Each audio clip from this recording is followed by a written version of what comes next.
What's up guys, my name is IYF Ky and I'm going to be continuing on with the classic Sonic reviews. And I know some people would expect me to review Sonic 3 and Knuckles. Shit, one of my friends is desperate for the Sonic 3 review. But it ain't right not including Sonic CD in this list of reviews. Sonic CD I played for the first time on my PS2 Sonic Gems Collection game, which included, well, gems.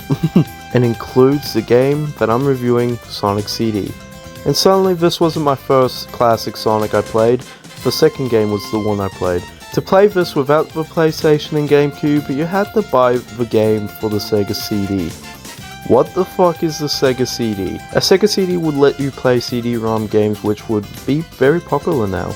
But the Sega CD died very quickly and nobody knows any of the other games but Sonic CD. And no shit, this is one of the weirdest Sonic titles ever made, so let's review it. When you start the game, you get to view a little animated cutscene which looks so beautiful. The story is basic. Dr. Eggman chains the little planet to a mountain to use its time stones to control time. Sonic CD is still like your classic Sonic game, but felt way too smooth, unique, very neon, and top-notch sound quality. This is just a revamped Sonic the Hedgehog, same looking levels, power-ups, and no tails. You are introduced to new characters. This game had the introduction to Amy, which has a huge crush on you and wants to hug you every fucking time. One thing that's great about Sonic CD Amy, she don't talk. And another character introduction is to the badass Metal Sonic, a doppelganger who you will face in a boss fight. Well, just not in a fight, just a race, but he is still badass. The level design are fine and the names can be weird and wacky. No kidding. The level design isn't my cup of tea though when it comes to platforming. I see rings inside places it shouldn't even be, and it's hard to get. Sonic's got a new spin dash, which is not like the Sonic 2 spin dash. If you charge your spin dash too soon, you will just be standing and it's pretty mid. There's another control for speed and it's by holding up arrow and let go, and it's very similar to the spin dash, but it doesn't have any attack abilities, but I still use it other than the spin dash anyway, so I think that's a good thing. Also, speaking of things like Sonic 1, you can get to the special stages like Sonic 1 by collecting 50 rings and jumping at a giant ring at the end. And I'll say, the special stages are pretty fun in my opinion. You have to destroy the gliding UFOs with a time limit. Step in the water will drain the clock quickly. And holy shit, sometimes I think I got the perfect jump and hit him, but nope, I go through those fuckers, so yeah, that's okay. Once you're done, you get a time stone, which is literally the Chaos Emerald, but okay then. Also, I want to point out who the fuck was the person behind these hilarious and also headache-fueled backgrounds. There's something new that is a very big change, and that's the time travel. In each level there are multiple gates you can pass that will allow you to travel forwards or backwards. This will change the mood of the levels and soundtrack and platforming completely. Back to the Future type shit, love it. But I barely use time travel because, well, the platforming doesn't want me to keep my speed, so yeah, it's kinda bullshit. There are also these generators you can destroy and restore a good future for a bad level. That feature looks pretty sad. Now, let's talk about the zones. Palm Tree Panic is probably one of my favorite beginning zones, right next to Emerald Hill Zone. No annoying enemies and it's a pretty good tutorial level. Collision Chaos is so fucking bright, and it's the zone you see Metal Sonic kidnap Amy. This zone to me is just Spring Yard Zone for me. Okay, look, you know I don't like water levels, right? But Tidal Tempest was pretty okay and has a charm theme to it. It's like a more funner labyrinth. Quartz Quadrant is alright, it's a good breeze through level, nothing much said. Wacky Workbench is probably my least favorite in the game. Well, just fucking look at it. The level is so annoying with the amount of times you gotta bounce every fucking time. Just a garbage zone. Stardust Speedway, oh here we go, a classic. This is my favorite in the game, and the soundtrack alone is legendary, which I'll talk about more soon. And it has the best boss in the game, Racing Metal Sonic, which was a fun little boss, which they should bring back in more Sonic games. Metallic Madness is madness for being stressful and so long, and has so many annoying enemies in the game. But I will still put this higher than Wacky Workbench. The final boss is in Metallic Madness, and it gets kinda meh. I think the boss is impossible to get the first hit without losing your rings, but other than that, I have a boss fight that I like that isn't the final boss. Now, a part where I usually talk about being my favorite in the games, and this is the weirdest with it. Sonic CD has two soundtracks, being from Sonic CD Japanese version and the North American version.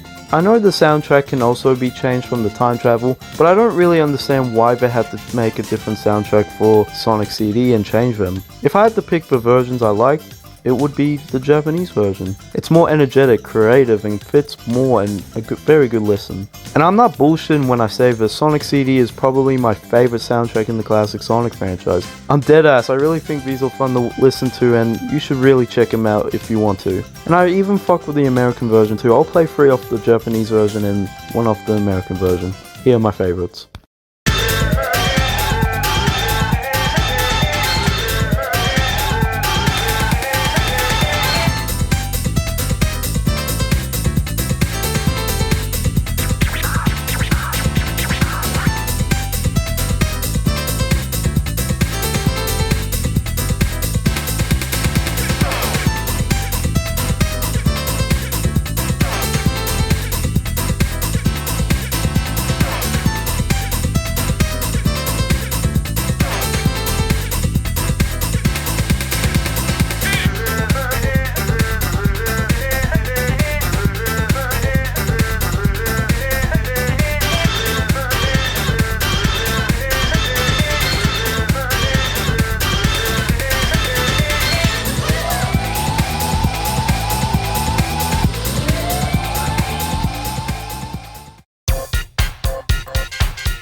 Well, that's Sonic CD. This has a lot of lovers and a lot of haters, and I'm one of those lovers. It's not my favorite Sonic game, and I'm not putting it in front of Sonic 2 in the next game, but I will say that I had a fun time enjoying Sonic CD than I did with Sonic 1. The level design may not be the best, and I find it weird, but in a good way. And I think it mostly gets carried by the special stages, the boss levels, and that beautiful soundtrack. Oh well, it's been your boy In Your Face Ky, and I'll see you in the next video.